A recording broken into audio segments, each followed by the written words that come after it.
Recordemos un poquito las cosas que estábamos estudiando en el día de ayer. Dios envió una serie de señales, de portentos, de maravillas al faraón de Egipto y a su pueblo. Y decíamos que inicialmente esas que se llaman plagas realmente no eran castigos contra el pueblo de Egipto. Era una lucha entre el Dios verdadero y los dioses falsos de Egipto. Dios quería mostrarle a Faraón que realmente Él era el Dios de los cielos y de la tierra. Faraón había dicho, yo no conozco a Jehová y por lo tanto yo no lo voy a obedecer y no voy a dejar que su pueblo salga de aquí. Yo soy el dueño de ellos, los esclavos me pertenecen, sus vidas me pertenecen, nadie se va a ir de aquí. Dios le dio al faraón 5 oportunidades, que no fueron castigo realmente, 5 oportunidades para que lo conociera. Y por eso ayer llegamos a la conclusión de que ninguna persona se va a perder sin que antes Dios le haya demostrado hasta la saciedad que le ama, que desea su salvación, en fin. Dios hará hasta lo imposible por salvarnos. Pero hay una cosa que Dios no va a poder hacer, tomar la decisión por nosotros. Dios no puede obedecer por nosotros. A nosotros nos corresponde aceptar lo que Dios nos ofrece, que definitivamente es mejor que lo que el enemigo ofrece. Cuando ya pasaron esas primeras 5, vamos a decir, 5 oportunidades que Dios le dio, nosotros vamos a notar que en cada una de las oportunidades, o notamos ayer, que en cada una de las oportunidades que Dios le diera al faraón, el faraón la despreció. Dice la escritura, noten ustedes, en Éxodo capítulo 7, versículo 22, que cuando vio la primera señal, el corazón del faraón, ¿qué? Se endureció. Cuando vio la segunda maravilla de Dios, viendo que le había dado reposo, ¿qué dice? Endureció su corazón. En la tercera oportunidad que Dios le dio, en Éxodo 8, 19, dice, mas el corazón del faraón se endureció y no escuchó. En la cuarta oportunidad, dice Éxodo 8, 32, mas Faraón endureció aún esta vez su corazón. Y en la quinta oportunidad, vamos a decir que la quinta la vencida realmente, en la quinta dice Éxodo 9, 7, el corazón de Faraón se endureció. Ayer descubrimos juntos, o notamos juntos, de que el que realiza la acción del endurecimiento no es Dios, sino que es el Faraón mismo. Él es el que se endurece.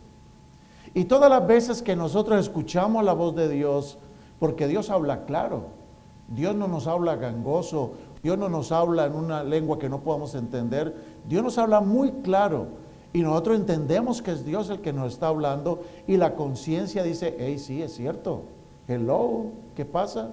Y nosotros entendemos que es Dios, pero aún así decidimos ignorar la voz de Dios. Cada vez que hacemos eso, nos estamos metiendo en un terreno demasiado peligroso.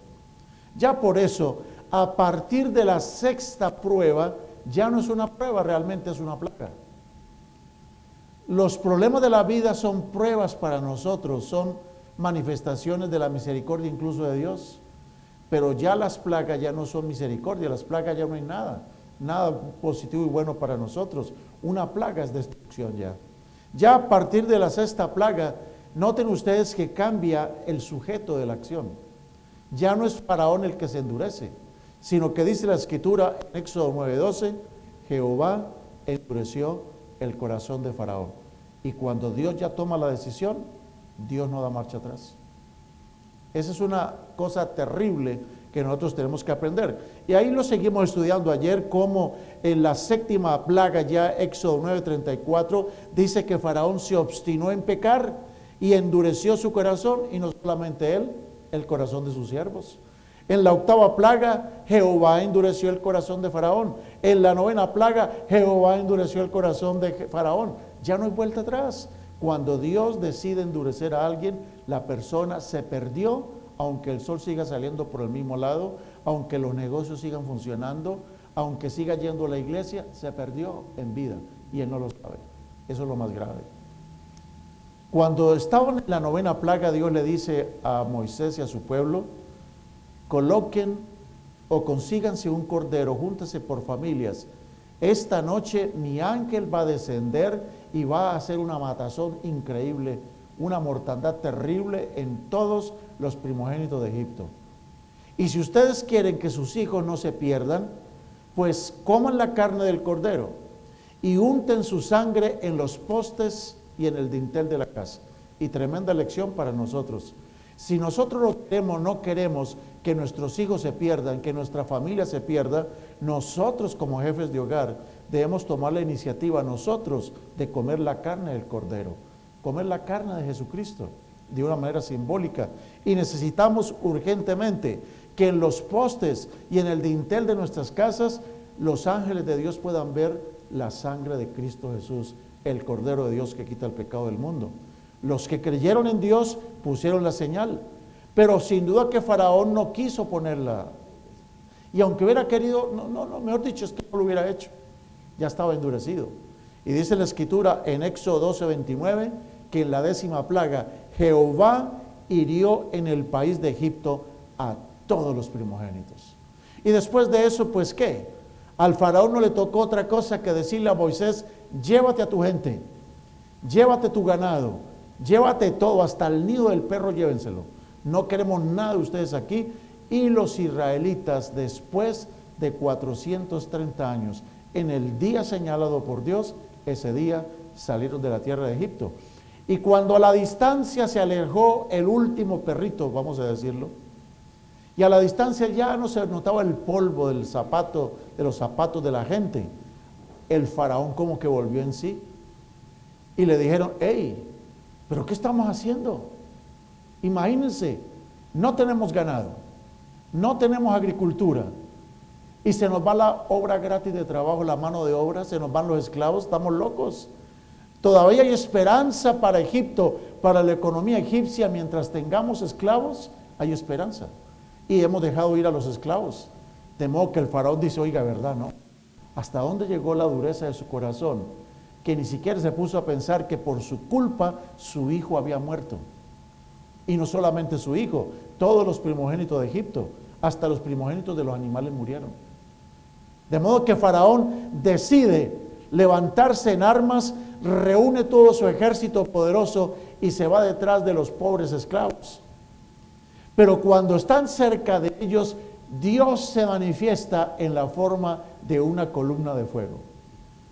Y esa columna de fuego, que era la presencia de Dios, se colocó entre los israelitas y los carros de Faraón que venían detrás. Y dice la Escritura en Éxodo 14:19, el ángel de Dios que iba delante del campamento de Israel se apartó e iba en pos de ellos. Y asimismo la columna de nube que iba delante de ellos se apartó y se puso a sus espaldas. E iba entre el campamento de los egipcios y el campamento de Israel. Y era nube y tinieblas para aquellos. Pero lo mismo que era tinieblas para los que se pierden, era luz para los que estaban siendo salvos. Era nube y tinieblas para aquellos, pero alumbraba a Israel de noche. Y en toda aquella noche nunca se acercaron los unos a los otros. Yo quiero decirles que hay momentos que nos sentimos que nos llegó la noche a todos. Y solo vemos oscuridad. Pero hermanos, creamos que en nuestros momentos más difíciles, ahí está Dios. Para el mundo es oscuridad, pero para los hijos de Dios es luz. Esa llamita de Dios es la que nos mantiene a nosotros cuando todo se nos puso oscuro. Cuando solo tenemos tinieblas alrededor, Dios está con nosotros. Y finalmente llegaron donde estaba el Mar Rojo. Y Dios le dice a Moisés: Moisés, levanta tu mano. Y cuando levantó las manos, el gran obstáculo que ellos tenían, imagínense, por detrás traen a los egipcios, armados hasta los dientes, y delante está el mar que se los quiere tragar vivos.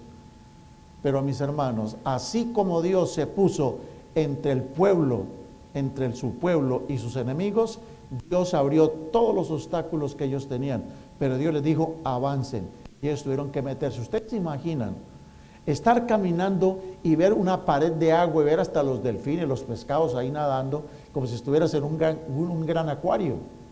Yo imagino que se veían los animales. No sé cuántos hemos estado en un acuario de esos donde incluso por el techo ve los tiburones por encima nadando. El pueblo de Dios tenía dos tremendos acuarios al lado y lado. Pero esos acuarios, ¿se imaginan la altura del mar? ¿Cuántos metros creen que tenía el mar de profundidad? Usted se imagina caminar y usted estar viendo aquí una pared de 20, 30, 50 metros de altura de pura agua, a este lado y a este lado, y para acabar de completar, los egipcios se metieron también detrás de ellos. Qué increíble, hermanos, qué maravilloso. Y el pueblo de Dios empezó a cruzar todo el lecho del Mar Rojo. Y siguieron caminando y se iban apresurando.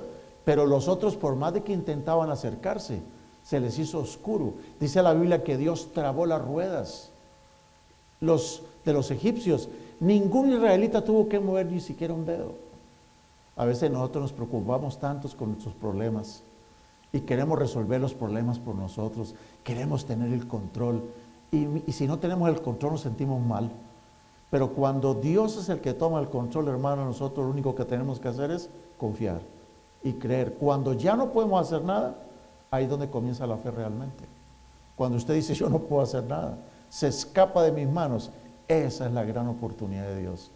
Soltémosle el control a Dios de vez en cuando, hermanos, o para siempre, ¿no? Soltémosle el control para siempre a nuestro Dios. Y el pueblo de Dios terminó de pasar, hermanos. Y dice la Biblia en Éxodo 13:21, y Jehová iba delante de ellos. Yo imagino la columna de fuego también abriéndoles el mar y ellos caminando detrás. Jehová iba delante de ellos de día en una columna de nube para guiarlos por el camino, y de noche en una columna de fuego para alumbrarles, a fin de que anduviesen de día y de noche. No sabemos cuánto tiempo les tomó cruzar el mar. No sabemos. ¿Ustedes creen que fueron 10 minutos? Yo creo que les tomó mucho tiempo atravesar el mar. No iban ni en bicicleta, hermanos. Iban caminando. Y fuera de eso iban con los niños. ¿A qué velocidad pueden ir los niños? Ellos no pueden ir corriendo tampoco. Mis hermanos, pero Faraón cometió el último y el peor de todos sus errores. Se metió con sus ejércitos en medio de esos dos acuarios de 30, 40, 50 metros de altura. Y cuando iban por la mitad, entonces Dios dice que le ordenó a las aguas que las aguas volvieran a su curso.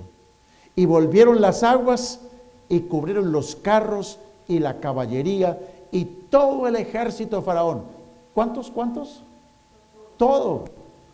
Oiga, hermanos, no les quedaba ni economía, ni agricultura, ni esclavos, y fuera de eso se quedaron sin ejército. Ese país quedó ¿qué? Quedó a merced de sus enemigos. ¿Demostró Jehová que era más grande que los dioses de Egipto o no? ¿Qué lección tan terrible tuvo que aprender este Faraón? Y mis hermanos, dice Romanos 15:4, que esas cosas que se escribieron antes, para nuestra enseñanza se escribieron. Esta no es una historia para contársela a los niños. Esta es una historia, sí, hay que contársela, pero hay que darle la explicación realmente, que no es para entretenerlos ni nada, sino para que ellos vean la mano poderosa de Dios. Porque las cosas que se escribieron antes, ¿qué dice? Para nuestra enseñanza se escribieron. ¿A fin de qué? A fin de que por la paciencia y la consolación de la Escritura, ¿qué es lo que deberíamos tener? Tengamos nosotros esperanza. Yo quiero decirles, hermanos, se acerca la gran liberación final. Vamos a ser liberados de este planeta Tierra. Nuestro gran Moisés, Cristo, regresa en las nubes de los cielos. Él prometió volver. Han pasado 6,000 años de esclavitud en esta tierra. Hace 6,000 años el demonio se apoderó del mundo. Y el demonio se considera el dueño de nuestras vidas. Ha esclavizado a la humanidad. 6,000 años de esclavitud. Pero ese Moisés que vino un día hace 2,000 años y fue salvado de las aguas, que fue salvado del decreto de Herodes que matara a todos los niños, ese Moisés llamado Jesús que vino hace 2,000 años, él se fue a los cielos y él prometió algo: yo vuelvo otra vez, yo regreso. Hermanos, lo que nosotros estamos viendo hoy en día son señales de que está cerca la gran liberación. Ni siquiera estamos viendo las plagas todavía. Dice la Biblia que en Mateo 24:6 que vamos a estar oyendo continuamente de guerras y de rumores de guerras. Pero ¿qué le dice el Señor a su pueblo? Cuidado. O sea, hay que tener cuidado. No ir pisando una mina, uno por ahí sale en pedazos. Tengan cuidado, dice el Señor, tengan cuidado, pero no se turben, no se angustien, porque es necesario que todo esto acontezca, pero aún no es el fin. Y habrá hambres, pestes, terremotos en diferentes lugares, pero todo es tan solo comienzo de dolores. Lo que nosotros estamos viendo ahorita, hermanos, no son las plagas, pero hermanos, se acerca el día en que a este mundo le va a pasar lo que le pasó al faraón de Egipto. Todas estas cosas que nosotros vemos, que no son las plagas finales, como el SIDA, el cáncer, los huracanes, los terremotos, son cosas que Dios ha permitido para que el mundo entienda que Él es más grande que los dioses de este mundo. Los hombres hoy dicen, el SIDA no hay problema, tenemos un Dios, se llama la ciencia, y la ciencia va a encontrar la solución a los problemas. Los hombres creen tener la solución a todos los problemas. Hoy tenemos dioses diferentes a los egipcios, pero en esencia son los mismos dioses. Hoy confiamos más en nuestra sabiduría, en nuestros conocimientos, en la tecnología, en la ciencia, en nuestros avances, en nuestro poder, en nuestras computadoras y satélites. El hombre tiene sus dioses, dioses de barro. Pero mis hermanos, Dios no va a estar todo el tiempo dándole señales al mundo para que el mundo se arrepienta. Dios va a llegar un momento en que Él va a decir, se acabó este asunto. Y cuando comiencan a caer las plagas, como registra la Biblia, será demasiado tarde. Todavía no están cayendo las plagas finales. Las plagas de Egipto son una copia en miniatura de lo que serán las plagas finales. Dice la Biblia en Apocalipsis 15:1, vi una señal en el cielo, grande y admirable, 7 ángeles que tenían las 7 últimas plagas con las cuales la ira de Dios será consumada. Por eso el tema de esta hora se titula, ¿cómo ser libres de la ira de Dios?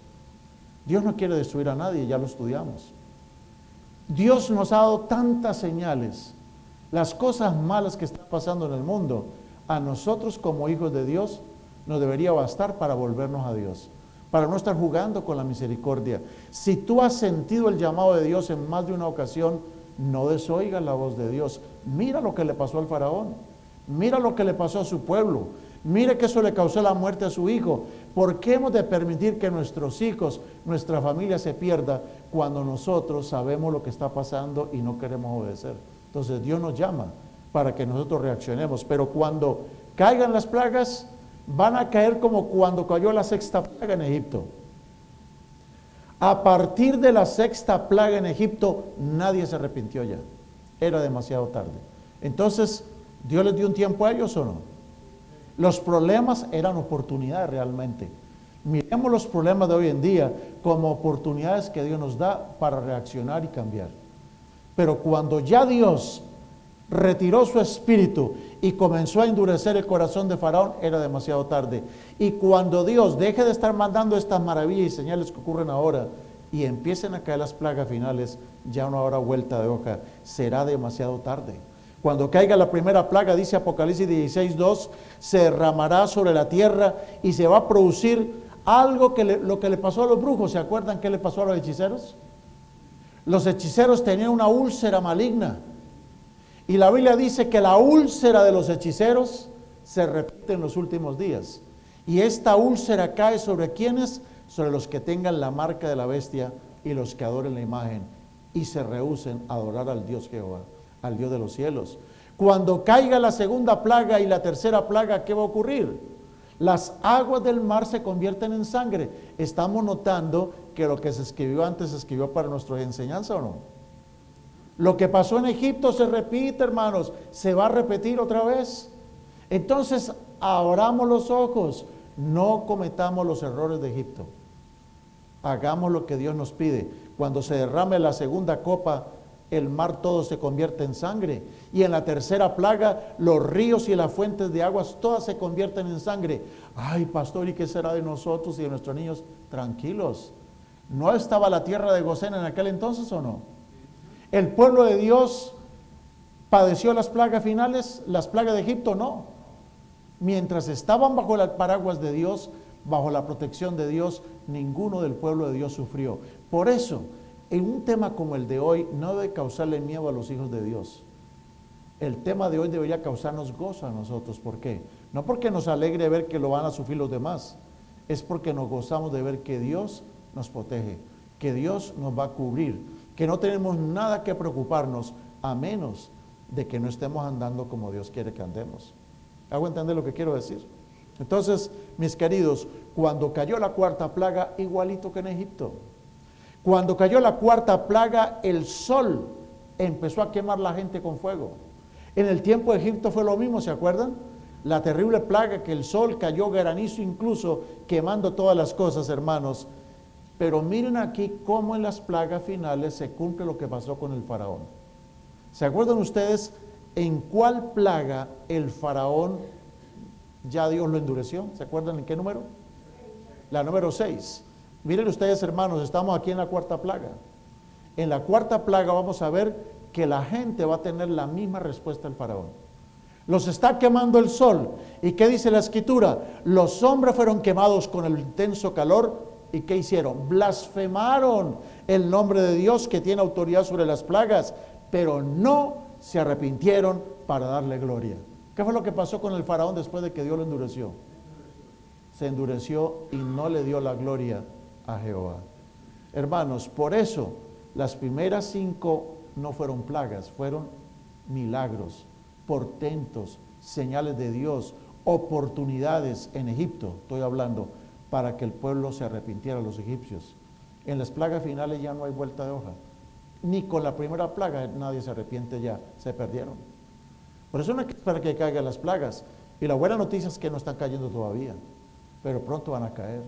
Esta gente no se arrepintió. Y dice la escritura que cuando cae la quinta plaga, derrama su copa sobre el trono de la bestia. ¿Se acuerdan que en el tiempo de Faraón también el sol se oscureció? Se repite la plaga.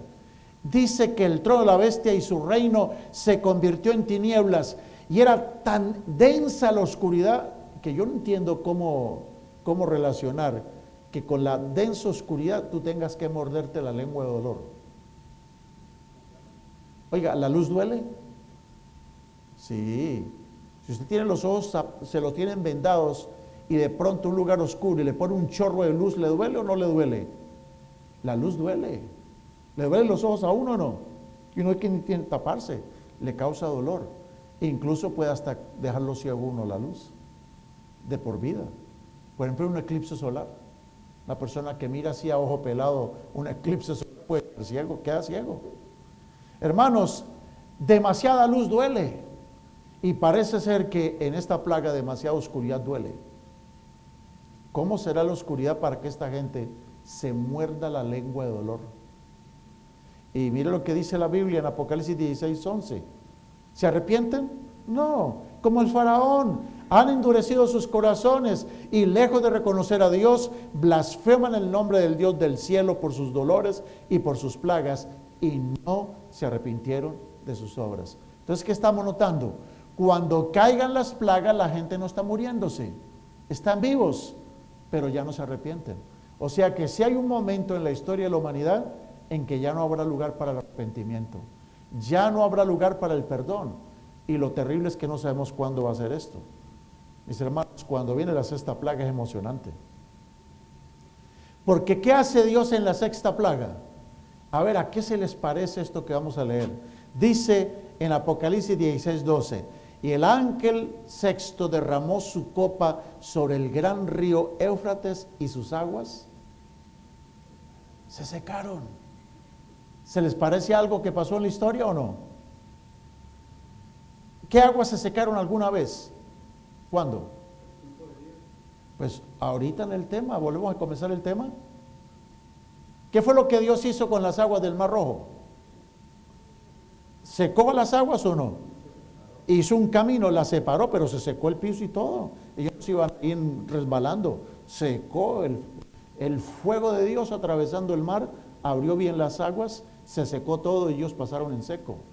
Mis hermanos, Dios secó las aguas del Mar Rojo, las separó, las secó, para que el pueblo de Dios pasara. Pero ¿saben en qué momento Dios separó las aguas del Mar Rojo? Cuando los enemigos venían rumbo a destruir su pueblo. Cuando los ejércitos de los enemigos venían respirándole en la nuca al pueblo de Dios, Dios seca el mar y el pueblo pasa en seco, ¿o no?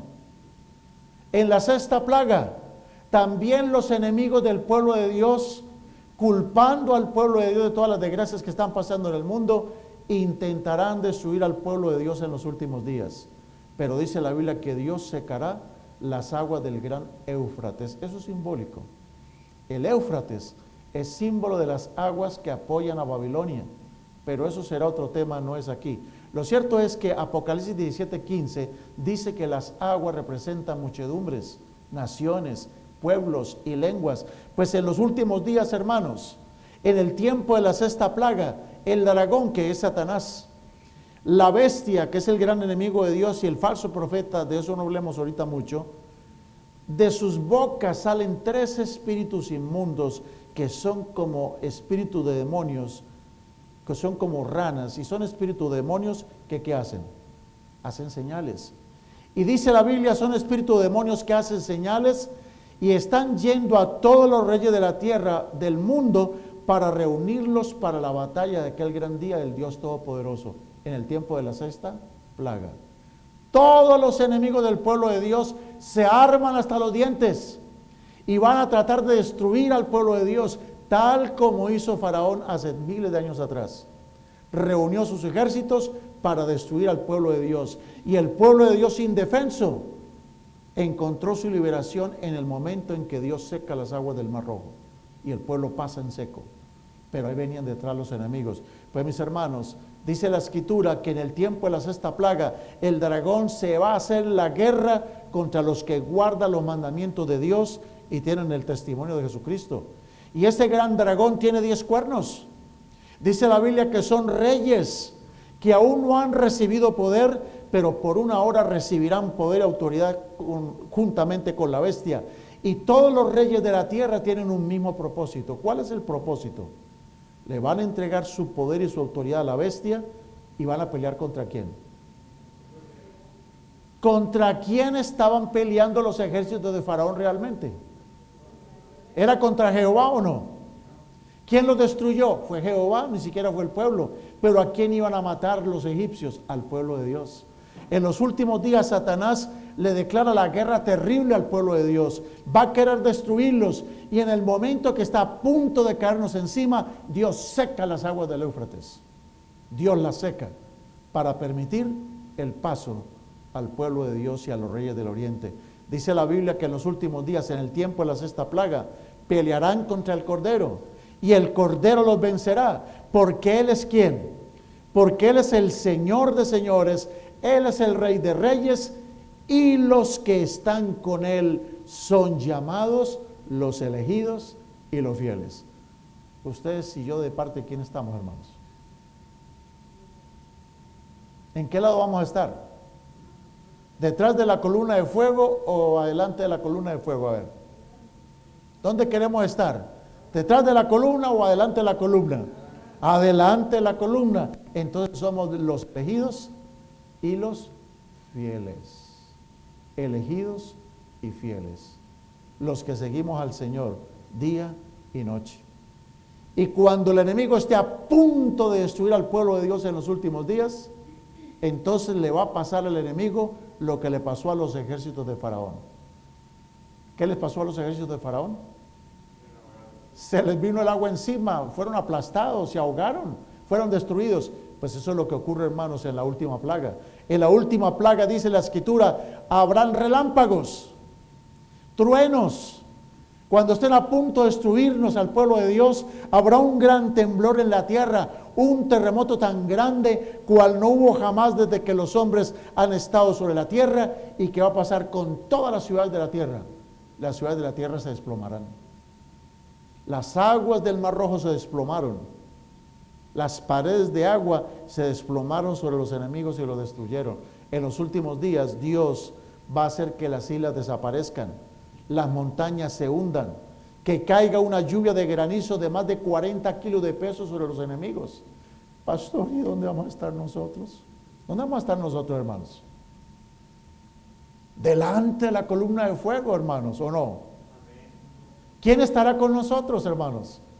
Nosotros no tenemos nada que temer de las plagas finales. ¿Por qué? porque aprendimos a andar con Dios antes de que cayeran las plagas.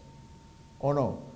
Si tú y yo no aprendemos a caminar delante de Dios, a obedecer a Dios ahora que tenemos paz y tranquilidad, no crean que vamos a estar más adelante de la columna de fuego en el día final. Hoy necesitamos ser fieles a Dios. Hoy necesitamos ser parte del pueblo de Dios. Hoy necesitamos entregarnos al Señor. Y esto no se trata de iglesias. Esto se trata de fidelidad a Dios. ¿O no? Porque Dios no es exclusividad de una iglesia. Dios es Dios de todos, ¿o no? Dios hace que Jesús salga para todos. Esto no se trata de religiones. Esto no se trata de doctrinas. Esto se trata de fidelidad a Dios. ¿A quién obedezco yo? ¿Al Dios Jehová o a los dioses de los egipcios? ¿O a los dioses del mundo moderno? ¿A quién estoy siguiendo yo? Y no se trata de meterle miedo a nadie. Se trata de meterle fe y confianza a la gente. De que creamos, de que si estamos con Dios, nada tenemos que temer. Hermanos, Faraón amenazó de muerte al pueblo de Dios y fue lo último que él pudo haber hecho. Se le vino todo en contra. El gran Jehová, el gran yo soy, destruyó a Faraón y a todos sus ejércitos. Y en los últimos días, la Biblia dice que en aquel tiempo final se levantará Miguel, otro de los nombres de Cristo. Se levantará Miguel, el gran príncipe que protege a su pueblo. Ese es nuestro príncipe, Jehová. Y será un tiempo de angustia, va a ser un tiempo de angustia terrible. Claro, hermanos, será un tiempo de angustia cual nunca ha habido desde que hay gente en la tierra. Pero gocémonos y alegremos.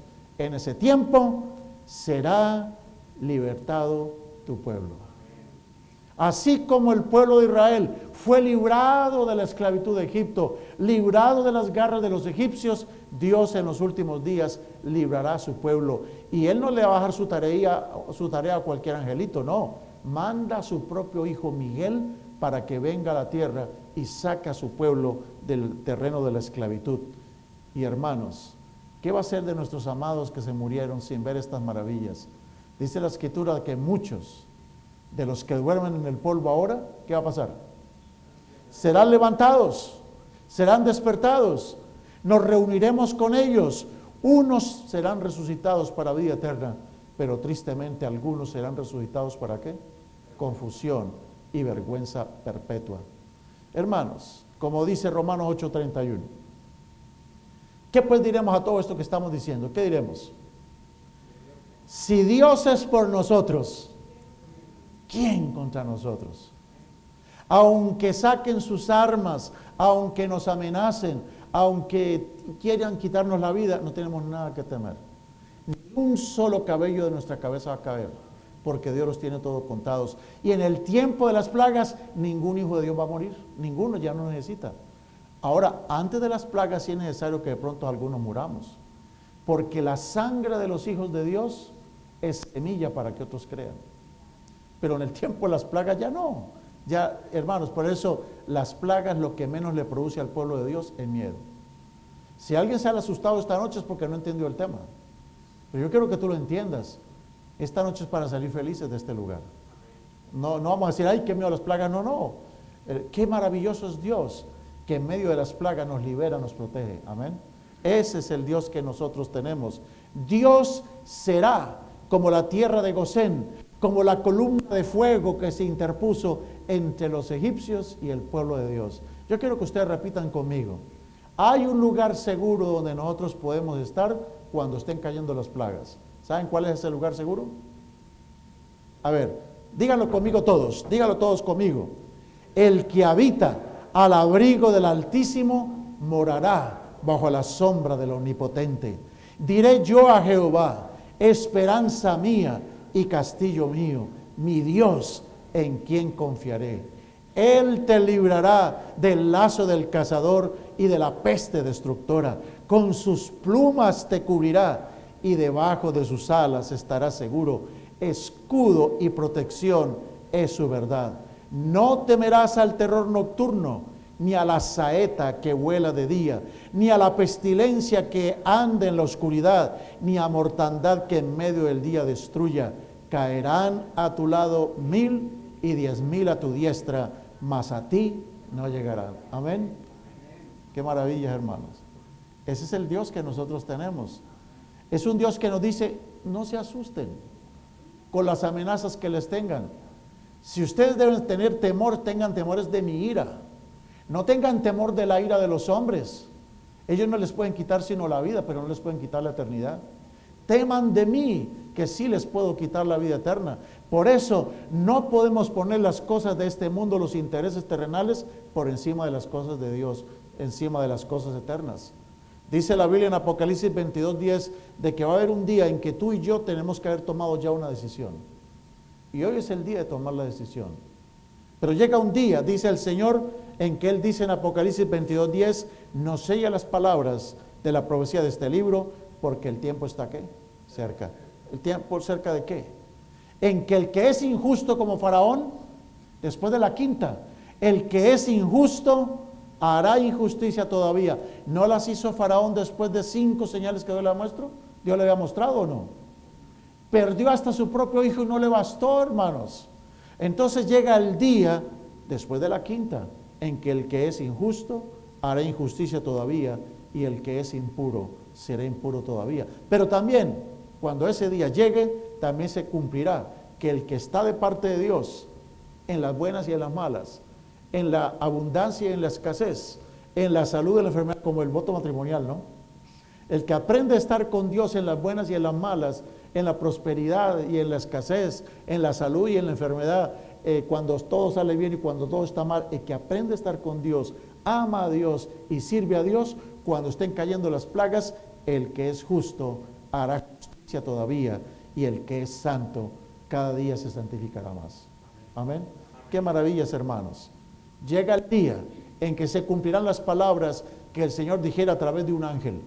Dice Apocalipsis 10:1 de que el profeta vio descender del cielo a un ángel poderoso que venía envuelto en una nube, traía el arco iris sobre su cabeza, su rostro era como el sol y sus piernas como columnas de fuego. Tenía en sus manos un librito abierto, puso su pie derecho sobre el mar y el pie izquierdo lo puso sobre la tierra. Dios controla todo, tierra y mar, Dios lo controla todo. Y clamó a gran voz como ruge un león. Entonces el ángel que vi de pie sobre el mar y sobre la tierra, levantó su mano al cielo y juró por el que vive por los siglos de los siglos, por aquel que creó el cielo y cuanto hay en él, el que hizo la tierra y cuanto hay en ella, y el mar cuanto existe en él, que ya no habrá más tiempo. Se acabó el tiempo. Pero no está hablando del fin del mundo, está hablando del fin de la gracia. Ya no más. Aunque vea señales y prodigios, aunque como Faraón digan, ay, he pecado contra Dios y contra ti, por favor, perdónenme, oren por mí, ya no vale, como lo estudiamos con el Faraón. Por eso, ¿cuándo es el día? Hoy es el día. Así como en el tiempo de Noé, Dios cerró la puerta del arca. Pasaron 7 días y no llovía. Entre el fin de la gracia en el mundo y el fin de la tierra pasará un tiempo. Y la gente seguirá en sus negocios común y corriente. Seguirán en sus actividades común y corriente. Pero la puerta se cerró. No está cayendo la lluvia. No está llegando el fin del mundo. Pero Dios cerró la puerta. Y quiero decirles, hermanos, que cuando Dios cierra la puerta, nadie la puede abrir. Esto dice el Señor en Apocalipsis 3:7. Esto dice el santo, el verdadero, el que tiene la llave de David, el que abre y ninguno cierra, y el que cierra y ninguno abre. Él dice que ahora ha abierto una puerta. Ahora está abierta la puerta, hermanos. Pero cuando se cierre la puerta de la gracia, será demasiado tarde, hermanos. Será demasiado tarde. Dice el Señor en Hebreos 10:19. Así que, hermanos, teniendo nosotros libertad para entrar en el lugar santísimo, imagínense, en el lugar santísimo, en el lugar más santo. ¿Cuál creen ustedes que es el lugar más santo que existe en el universo? La presencia de Dios. Dice que ahora tenemos libertad para entrar en el lugar santísimo, gracias a la sangre de Jesucristo, gracias a la sangre que se puso en los postes y en el dintel de las casas. Esta gente salió por esa puerta con libertad, fueron libres finalmente, salieron de la esclavitud y se libraron de la ira de Dios cuando caían las plagas. Nosotros también, hermanos, gracias a la sangre de Jesús, podremos ser liberados de la ira de Dios, porque ya se derramó sobre Jesús, entonces ya no se necesita que se derrame sobre nosotros. Pero hermanos, el Señor nos hace una advertencia muy seria. He aquí, ustedes tienen libertad para llegar al cielo. Amén. Tenemos libertad para ir al cielo. Pero Él dice, ¿cuántos se quieren acercar? Pregunta Dios. ¿Cuántos aquí quisiéramos acercarnos, ir al cielo? ¿Cuántos? Amén. Ok, Dios pone condiciones. Dice, acerquémonos pues, ¿cómo? Con corazón sincero. ¿Cuál es la primera condición que Dios pone? Sé sincero con Dios. No te eches mentiras más. No te engañes. Sé sincero con Dios. Háblale a Dios realmente lo que tú sientes. Yo he hablado con jóvenes que me dicen, pero ¿yo qué hago, pastor? Mira, a mí no me dan ganas ni de leer la Biblia. Y digo, no hay problema. ¿Sabes qué?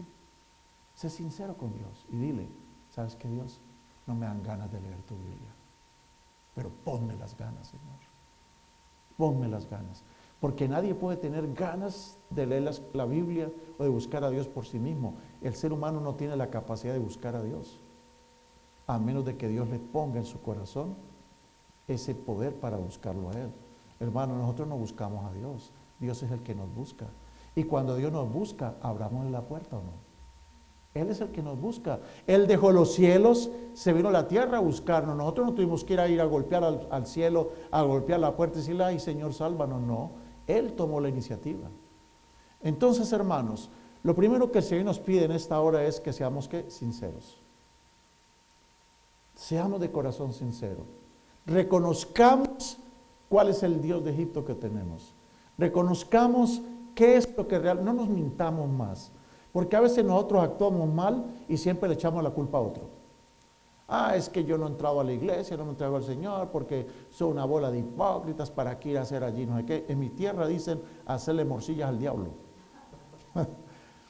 Hermanos, seamos sinceros, no es la gente la que impide que uno llegue a Dios, es uno que no quiere acercarse a Dios, sino para sentirse uno como bien, le echa el muerto a otro. Seamos sinceros. ¿Qué es lo que realmente nos separa de Dios? Dios dice, cuando tú vengas a mí, ven a mí con corazón sincero. Dime la verdad. Dime, ¿sabes qué, Señor? Yo no te quiero, pero yo quiero estar en el cielo, ayúdame a quererte. Amén. Yo se lo he dicho a muchas personas que me han dicho, a mí no me dan deseos ni ir a la iglesia ni de orar y no siento nada por Dios.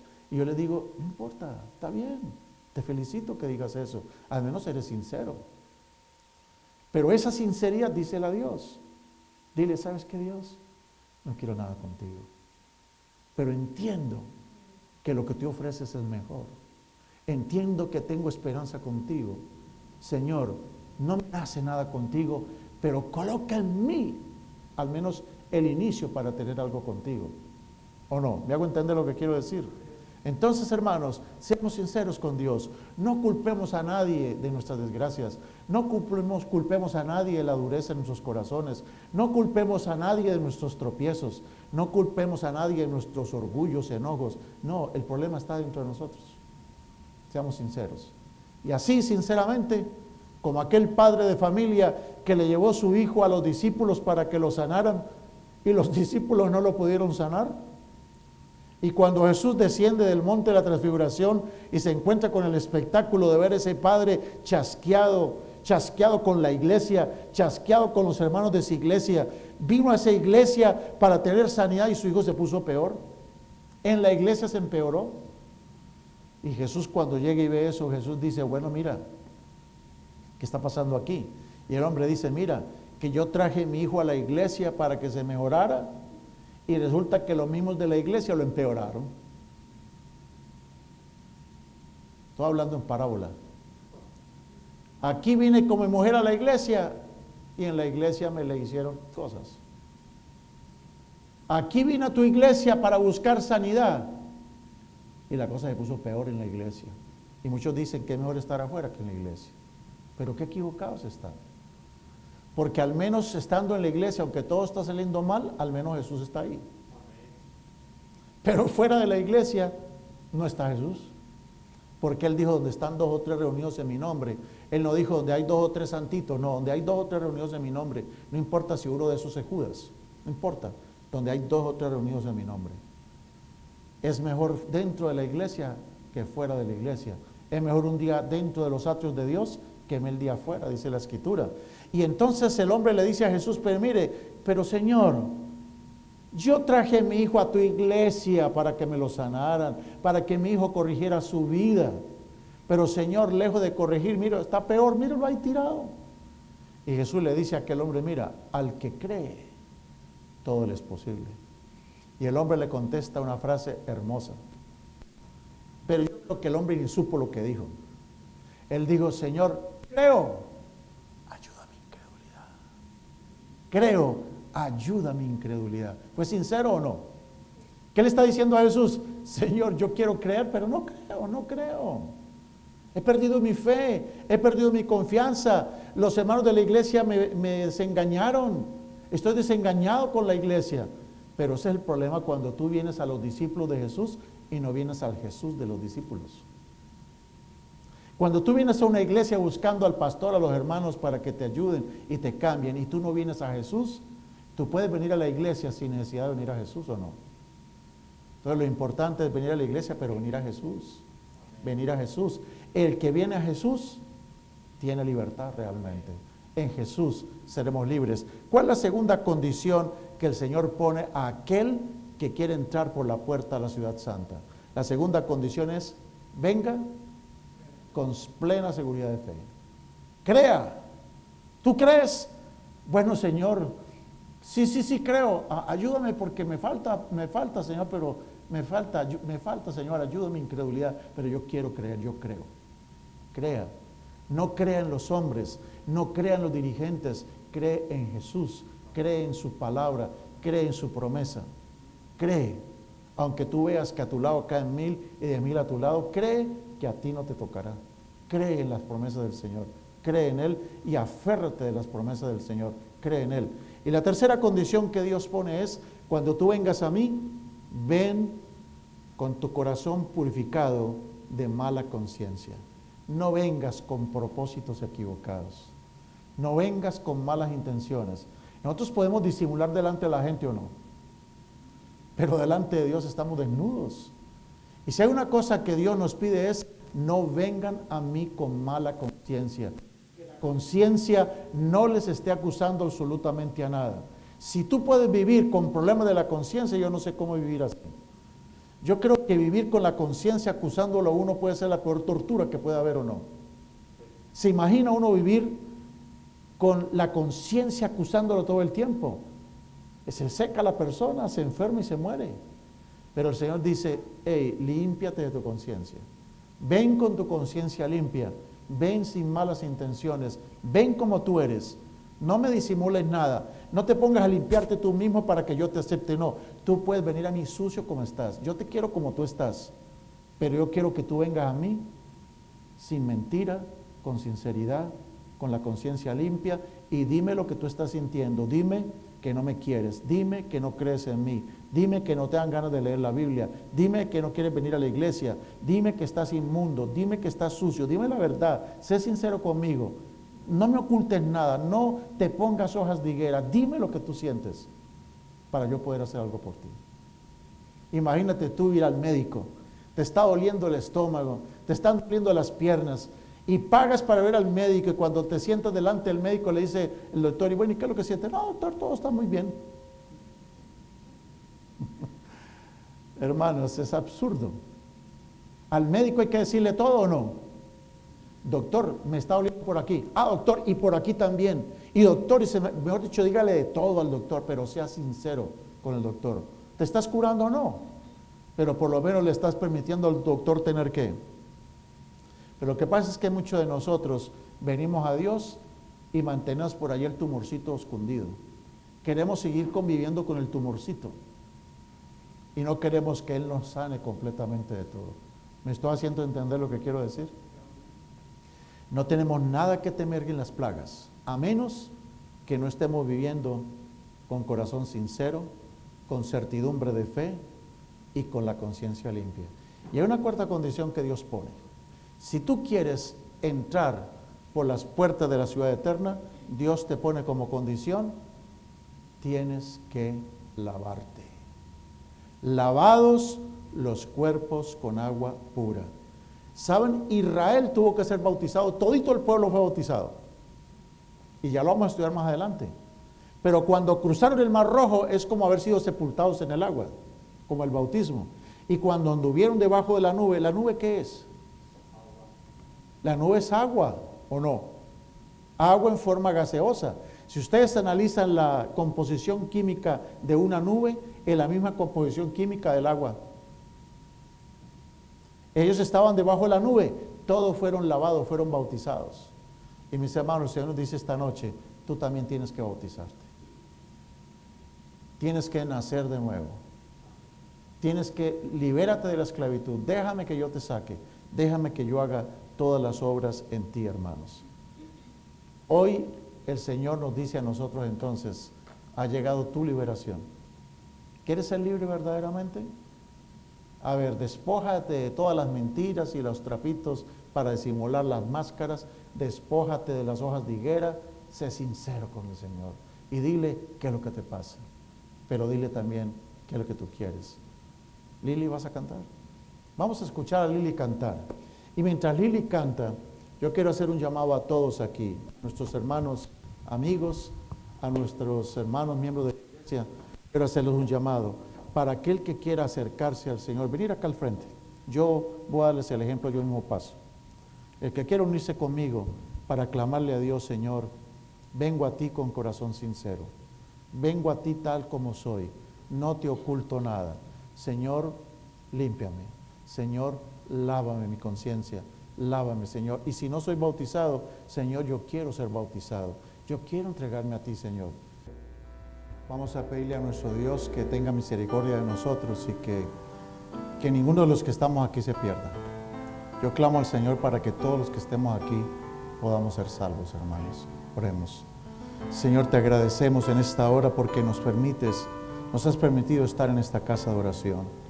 Gracias por la palabra maravillosa. Gracias por esas historias de la Biblia que fueron dadas para nuestra enseñanza, para nuestra paciencia, para nuestra consolación, para nuestra enseñanza y esperanza. Gracias, Señor, por tus maravillas. Solamente te rogamos, Padre, prepara nuestro corazón. Señor, ni siquiera te podemos dar el corazón por nosotros mismos, pero si tu Espíritu mora en nosotros, Él lo hace, Señor. Danos tu Santo Espíritu para que Él produzca en nosotros tanto el querer como el hacer tu santa divina voluntad. Ayúdanos, Señor, a acercarnos a ti con corazón sincero. Limpia nuestras conciencias y a los que no han lavado su cuerpo en el bautismo, dale la oportunidad de ser bautizados. Pero queremos estar en la patria celestial. No nos atemorizan las plagas que vienen, porque, Señor, queremos obedecerte, queremos estar contigo, queremos estar delante de la columna de fuego y que tú marques nuestro paso de aquí hasta cuando Jesucristo venga en la nube de los cielos. Derrama tu santa bendición sobre tu pueblo, esa bendición que reza: Jehová te bendiga y te guarde. Jehová haga resplandecer su rostro sobre ti y tenga de ti misericordia. Que Jehová alce a ti su rostro y ponga en ti paz. Amén. Amén. Siéntese, por favor.